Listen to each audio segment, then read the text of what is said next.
Hello, good morning students. During 19th century children, there were a lot of social evil practices in our country. What do you mean by evil practices? Some of the examples I will give you, they were like child marriage, especially the girls. At a very young age, girls were married.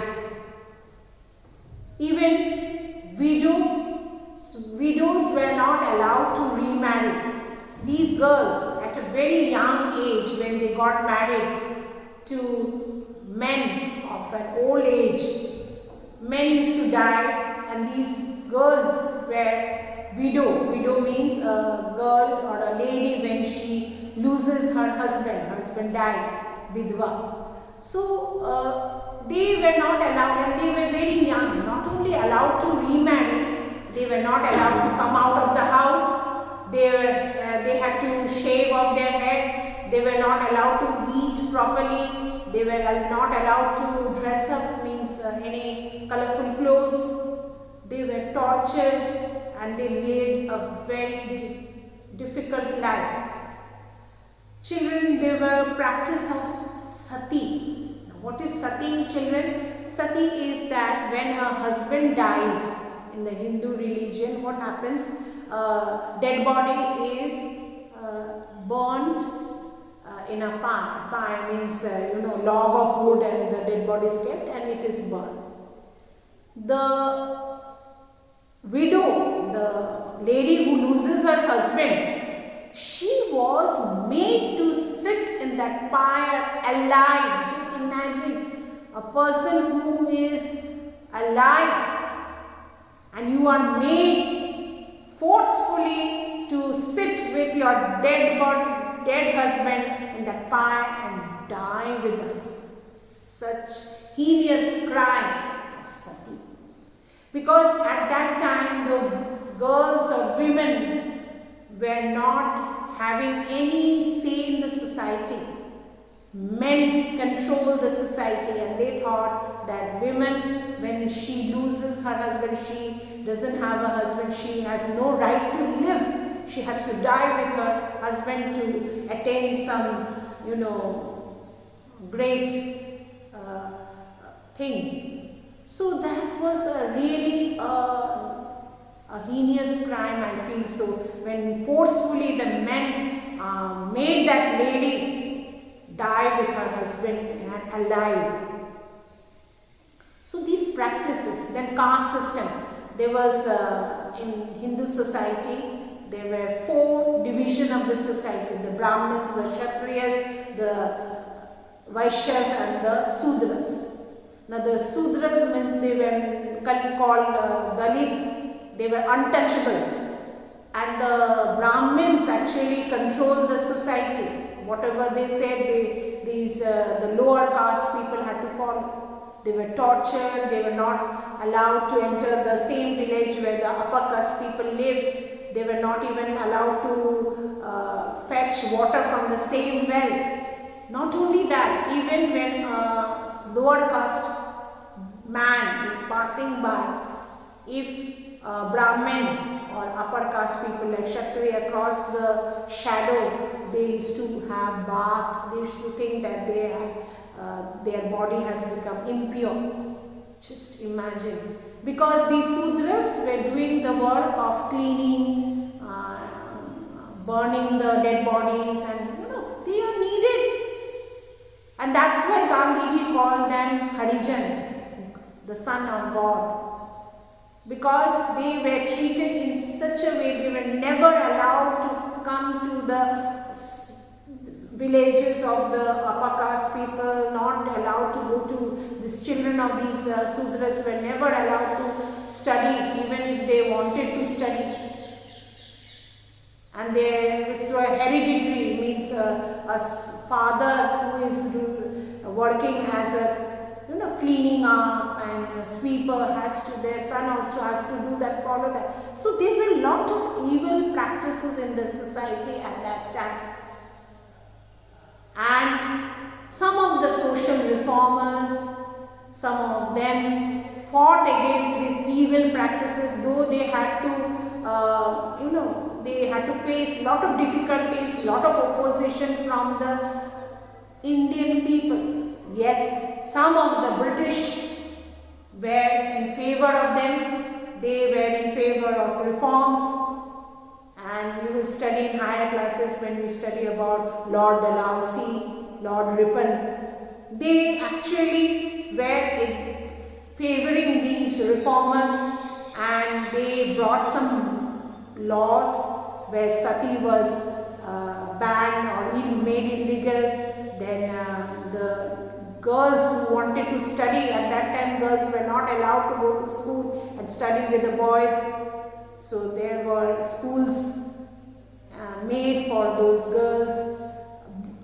Even Indians started studying in higher, means they were achieving higher education. Colleges were built up, modern education they were getting, and people got enlightened. Means people started realizing that they were in darkness. They did not know whatever Brahmins or the upper caste people were telling them, because they wanted to control the society. They wanted to rule, and they wanted that these people should remain illiterate so that they cannot raise their head to talk against them. So they were great reformers like Raja Ram Mohan Roy, Ishwar Chandra Vidyasagar, Devendranath Tagore, Swami Dayanand Saraswati, who strongly protested against the evil practices such as sati killing of female babies. Even babies, if they were female, they were killed. Child marriage, caste system, which were ruling the society and ruining the society. So British at that time understood that Indian society was totally in darkness. There were a lot of evil practices, fighting against each other in the name of caste, in the name of religion. Evil practices like sati. I'll just show you the pictures of how sati was practiced at that time, children.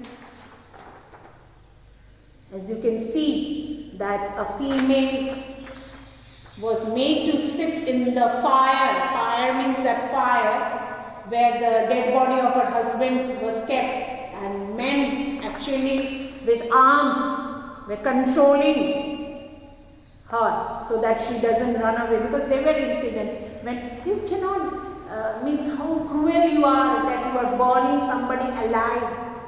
So in this way, this is called sati, and they thought that this is something she is doing in the name of God. It's a pure thing, but unfortunately it was really crime. And these people, they fought against this, sati, and this Vidyasagar, he used to run from one place to another, stopping this sati widow marriage.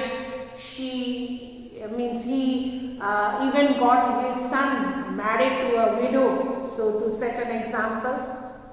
As you can see, this is sati. This is Raja Ram Mohan Roy, who was a king of Bengal,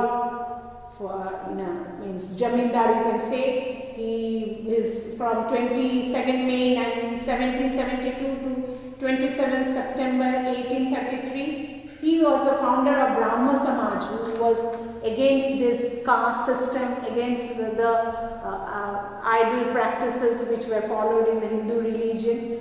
He formed a society called Brahma Samaj, where everybody was equal and there were no such evil practices, and many of them followed him, and he was a great reformer. Though he was born in a Jamindar family, in a princely family, he could have enjoyed his life, but he fought against, and he was able to make a change in the society.